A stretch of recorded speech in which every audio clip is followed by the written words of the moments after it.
Qué gusto estar nuevamente con ustedes aquí en Transformándonos. Soy Giselle de la Hoz y hoy nos acompaña mi profesor Abdel Solís, neuropsicólogo, quien nos trae un trabajo de investigación que necesitamos conocer, que necesitamos entender los resultados y sobre todo darle a conocer a toda la población panameña para que tengamos conciencia y nos sensibilicemos.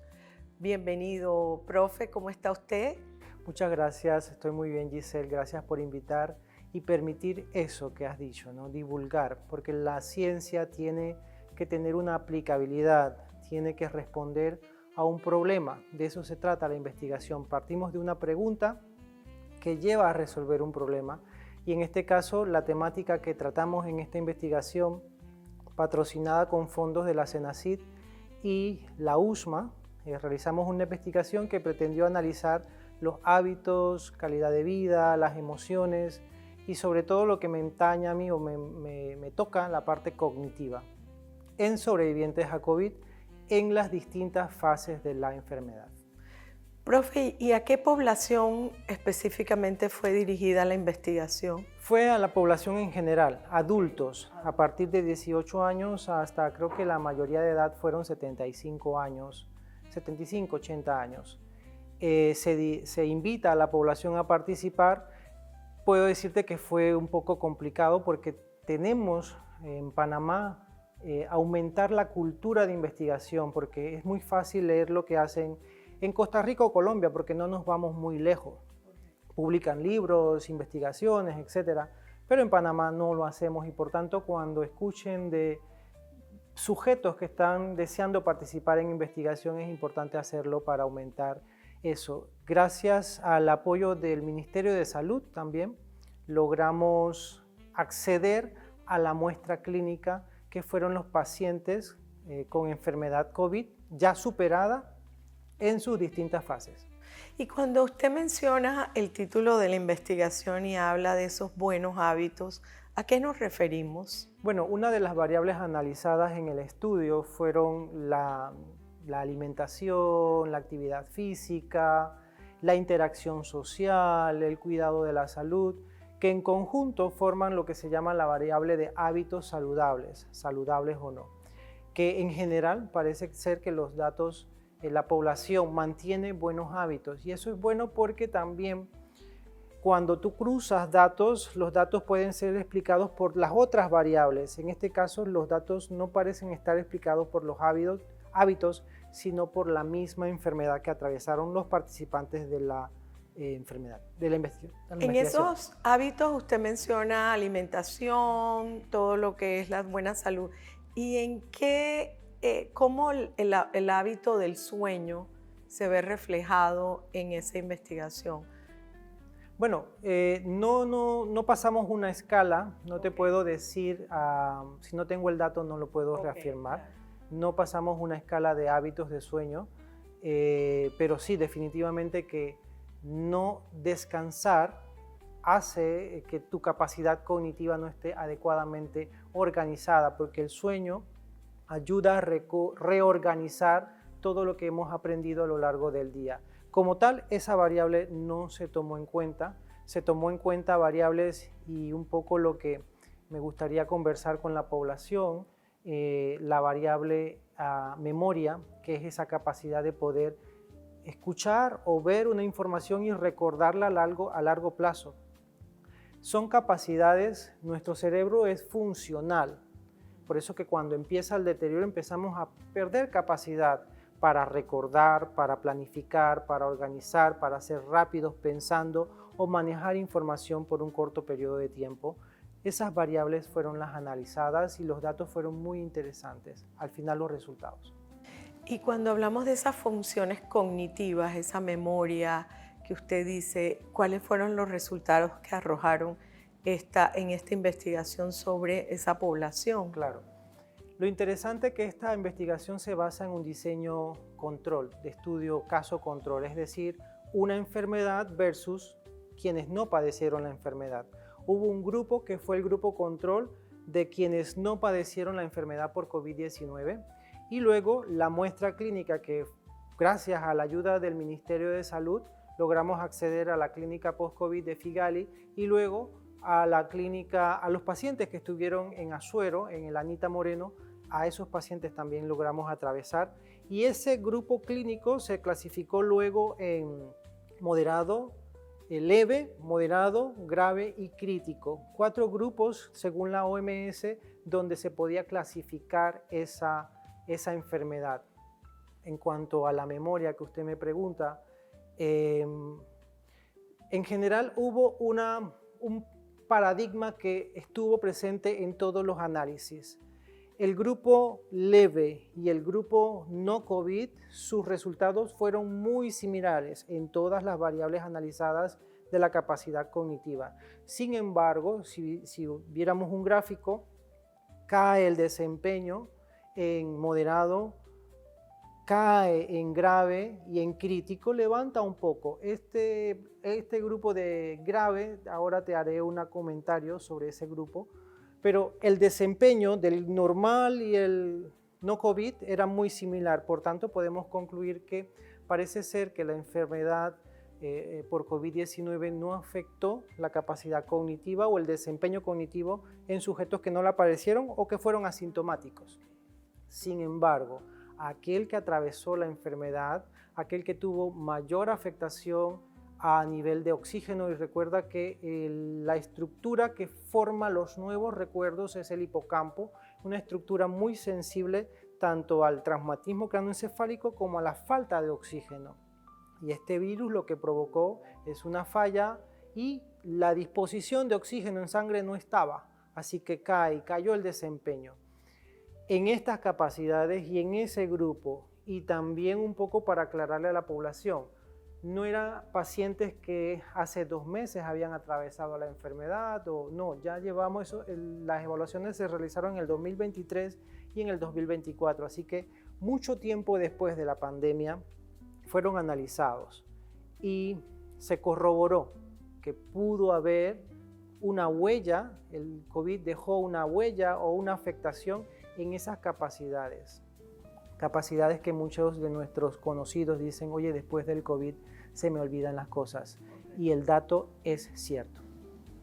Interesante, profe, porque en esos casos nuestra población tiene que reconocer o mirar si coincide con esos resultados que usted dice, de qué manera ellos también pueden acercarse o hablar con el médico de cabecera para hacer algunos ejercicios que les permita a ellos recuperar memoria. Claro que sí, porque redactando un poco las recomendaciones que me hicieron casualmente la semana pasada, la revista de Cuadernos de Psicología, donde se va a publicar el artículo, me decían ellos, ¿cuál es el aporte de esta investigación al abordaje clínico de esta enfermedad? Bueno, el aporte es que hay que hacer un seguimiento de los pacientes porque hay una afectación. Yo recuerdo cuando estuve a presentar parte de los datos en el Congreso de Neurología en Valencia, España, y las investigaciones que presentaban en el grupo COVID, hay estudios que hablan de adelgazamiento de la barrera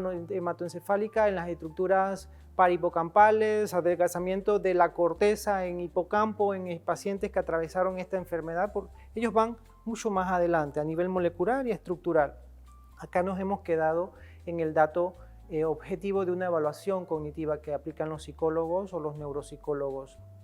Y eso nos ha permitido corroborar esto y que si hemos atravesado esa enfermedad, sobre todo en las fases graves de la enfermedad, tengamos un adecuado seguimiento porque esta enfermedad se dice que puede desarrollar deterioro cognitivo, así que puede ser una de las causas de las etiologías del daño cerebral.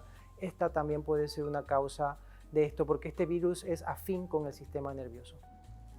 Interesante, profe, y sobre todo revelador.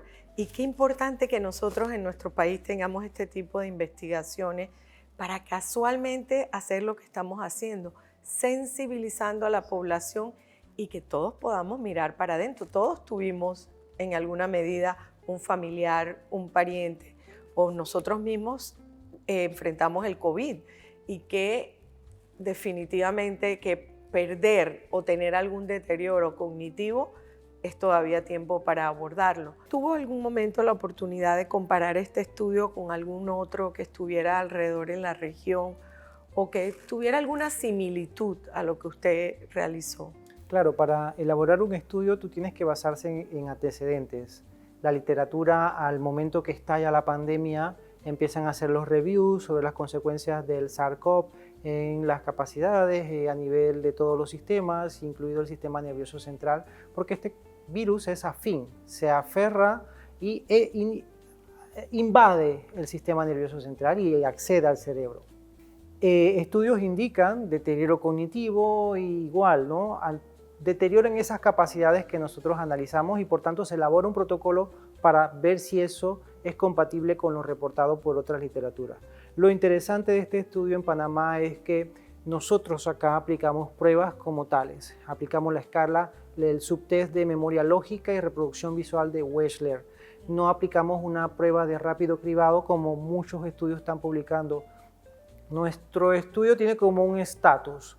No es cualquier prueba la que estamos aplicando. No nos basamos en una prueba de rápido cribado, sino unas pruebas para evaluar memoria, atención, etc.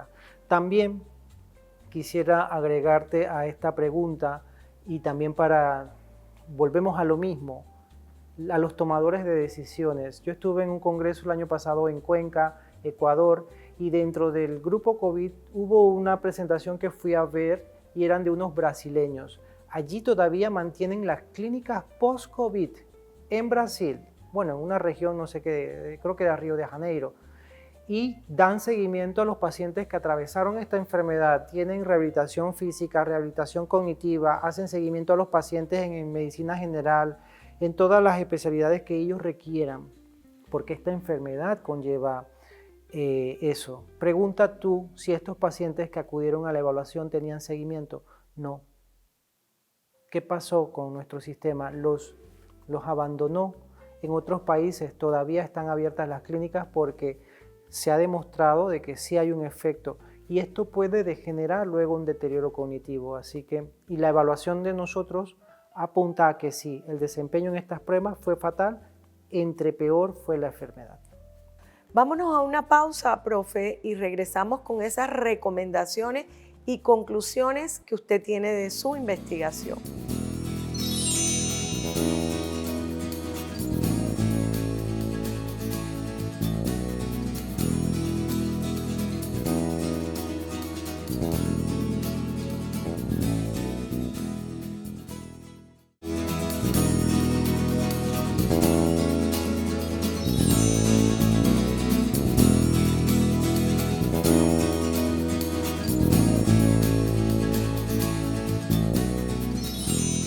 Y estamos de vuelta con el profesor Abdel Solís, quien realizó la investigación sobre las secuelas cognitivas por COVID. Profe, un aspecto importante es qué datos significativos o relevantes salieron de este estudio. Como nos enfocamos en esta entrevista sobre los datos cognitivos, variables importantes que fueron significativas, como le explicaba en la primera parte, el grupo leve y no COVID, no hubo diferencias y desempeñaron mucho mejor que el grupo moderado, grave y crítico en capacidades como memoria, y memoria es la capacidad para poder retener una información y recordarla a largo plazo. La capacidad de razonamiento, es tener un razonamiento lógico para encontrar diferencias, completar algo de manera visual o de manera verbal, encontrar pensar lógicamente, que a veces pensamos que es fácil y no lo es. Ser rápido, atención sostenida y alternante para resolver una tarea viso-manual. Memoria de trabajo, en esta sí no encontramos diferencias significativas en los grupos de estudio, todos parecen mantener la misma capacidad para mantener una información corta por un corto periodo de tiempo. Y esas, sobre todo, y hubo un dato interesante que gracias a la explicación de un médico Anita Moreno, de la unidad de cuidados intensivos, porque, como te decía, grupo leve y grupo no COVID funcionaba muy bien y la curva iba cayendo, decreciendo de la gravedad. Entre mayor gravedad de la enfermedad, peor el desempeño en las pruebas cognitivas, pero tú esperarías que el grupo crítico, que era el que fue intubado y etcétera, tuvo un procedimiento médico mucho más fuerte porque no tenía oxígeno, pero fueron intubados estos pacientes. Pero el grupo grave cae en todas las evaluaciones, caía grave. Y yo no encontraba explicación por qué cae y vuelve a subir en el grupo crítico. El grupo crítico parecía al grupo moderado, grave era el peor. Me explica el doctor, no me acuerdo su nombre, de Anita Moreno, y también explica un poco la realidad de nuestra situación de salud en Panamá. El Anita Moreno no era un hospital COVID. No había suficientes insumos para soportar la carga de pacientes que estaban llegando y que muchos murieron, decía el doctor. Muchas personas murieron por falta de oxígeno. Y aquel que estaba grave, pero necesitaba oxígeno, no accedía al oxígeno porque no había el insumo y no habían las máquinas para poder soportar. La evaluación, y fíjate, como eres psicóloga, la importancia de una evaluación cognitiva porque correlaciona todo muy bien. El hipocampo es una estructura que forma los nuevos recuerdos. El hipocampo es la estructura que se adelgaza y se deteriora en el Alzheimer. Se pierde masa en esa parte del cerebro y ya no podemos recordar otra vez. Y mamá, que te lo dije, ¿y para dónde es que vamos? Y te repites que en cuestiones de minutos una y otra vez la misma pregunta. Porque el hipocampo ya no forma nuevos recuerdos. El hipocampo es sensible a la falta de oxígeno y ese paciente grave no pudo tener acceso al que sobrevivió, porque aquí estamos tratando con sobrevivientes al COVID, no accedió a la máquina para tener suficiente oxigenación. Parecía ser que hay una lesión a nivel de la estructura que forma nuevos recuerdos y es el que peor sale en el desempeño de las pruebas cognitivas. Un dato muy interesante que para los que trabajamos en esto da fuerza al trabajo que hacemos nosotros y como recomendación para esta parte que me toca, es importante que las políticas públicas estén encaminadas a que nuestros hospitales tengan todos los profesionales para que toda persona tenga derecho a una evaluación cognitiva porque el diagnóstico de muchas enfermedades debe realizarse con una evaluación de un psicólogo que hace una prueba de memoria, porque la prueba de memoria es la que te dice si está normal o está deteriorado, y hay muchas consecuencias de esa prueba. Así que muy interesantes los datos en ese aspecto. Profe, y entonces, ¿cuáles fueron las conclusiones a las que llegaron luego de hacer este estudio? ¿Cuánto demoró el estudio? Fueron 2 años, porque fue un estudio longitudinal. Como te dije al principio, costó mucho que las personas se anotaran para hacer una evaluación que duraría 2 horas, sentarse y con los estudiantes. Necesito que me aclare longitudinal. ¿Qué significa para que todos nuestros televidentes entendamos? Un diseño de investigación transversal es cuando yo te hago una entrevista y pum, analizo el dato hoy, en el momento, aquí y ahora. Ya no me interesa después cómo evoluciona la variable.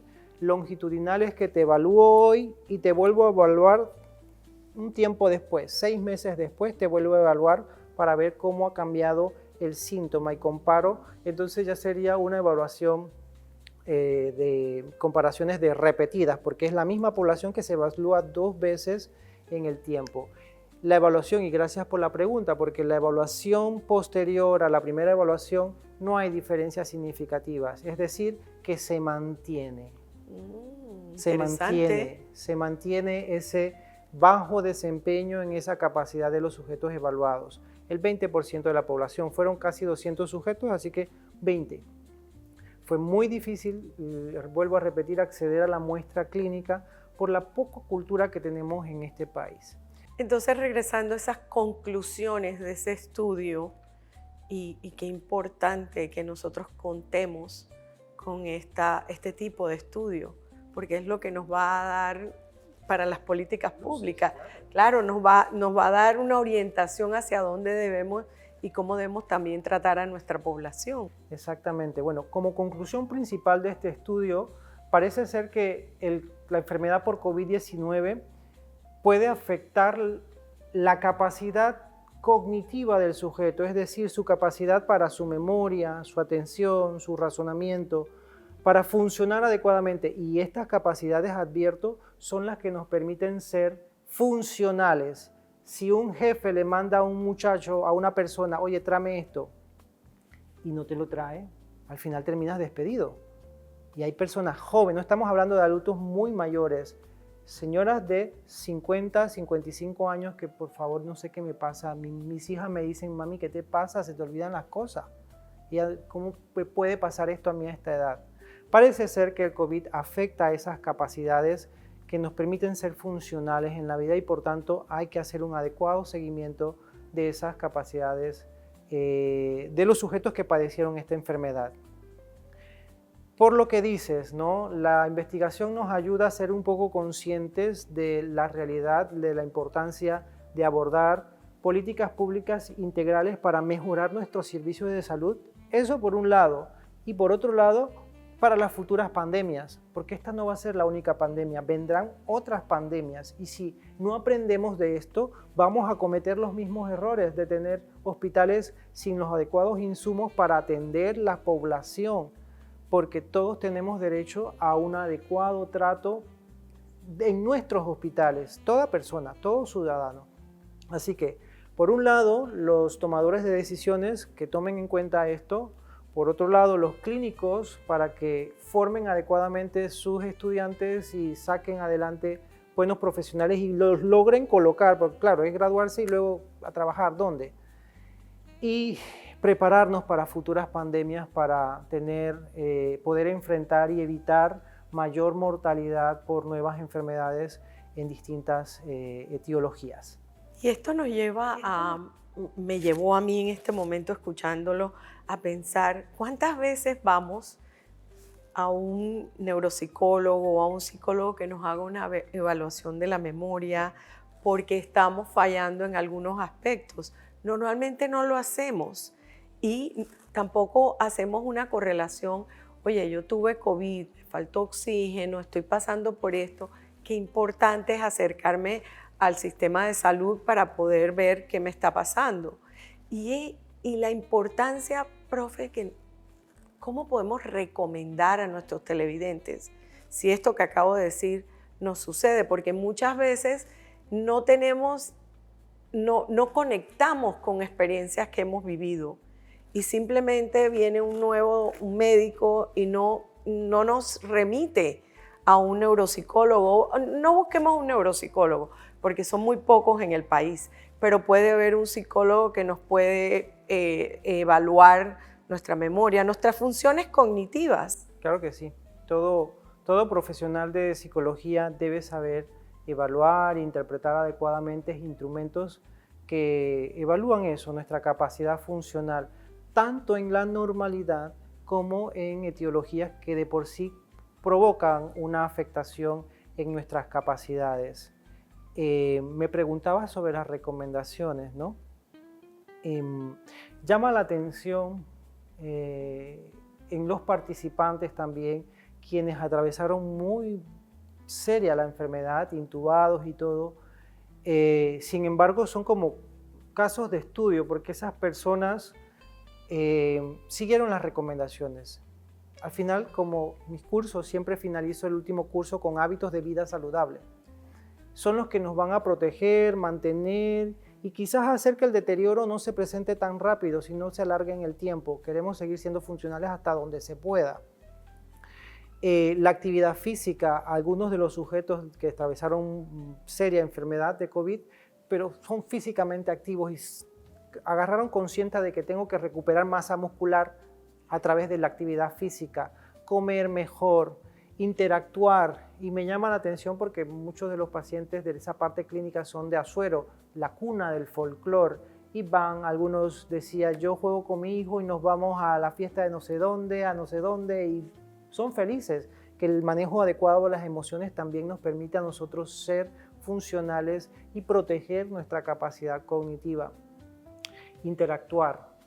No somos islas, somos seres gregarios que necesitamos relacionarnos con nuestros familiares, nuestros amigos, quizás salir también de nuestros problemas familiares y entrar a hablar con otra persona de algunos otros asuntos. Así que son hábitos de vida saludables por un lado y el adecuado seguimiento médico. Van a la par, no pueden ir desconectados. Una pastilla no te va a solucionar un problema de depresión si no abordas otros temas con un profesional de la salud mental y haces las recomendaciones que cada especialista brinda para que tengamos calidad de vida. Al final el objetivo es que todo ciudadano y toda persona tenga calidad de vida en donde esté. Ese es el objetivo y que se sigan promocionando y patrocinando investigaciones para que Panamá produzca, porque tenemos profesionales en todos los campos, pero tenemos que producir también conocimiento para generar respuestas a nuestras problemáticas y eso solo lo permite la investigación. Sí, y definitivamente que tenemos también una deficiencia en nuestras estadísticas, en todo lo que arroja, qué está pasando en nuestros hospitales y que todas estas estadísticas debemos utilizarlas para hacer investigaciones y publicaciones.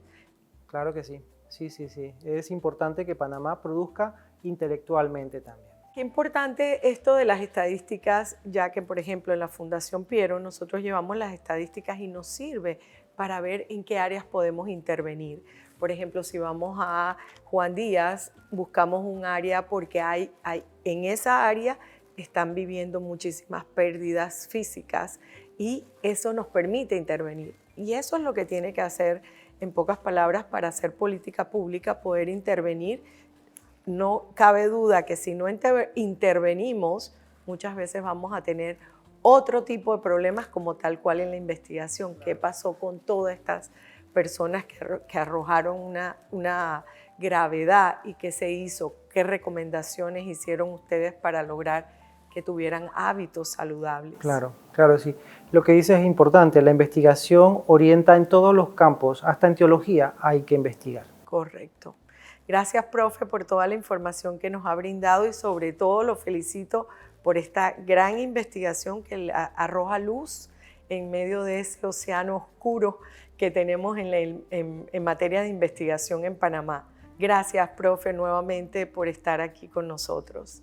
Y nos despedimos y nos vemos en una próxima edición aquí en Transformándonos. Soy Giselle de la Hoz.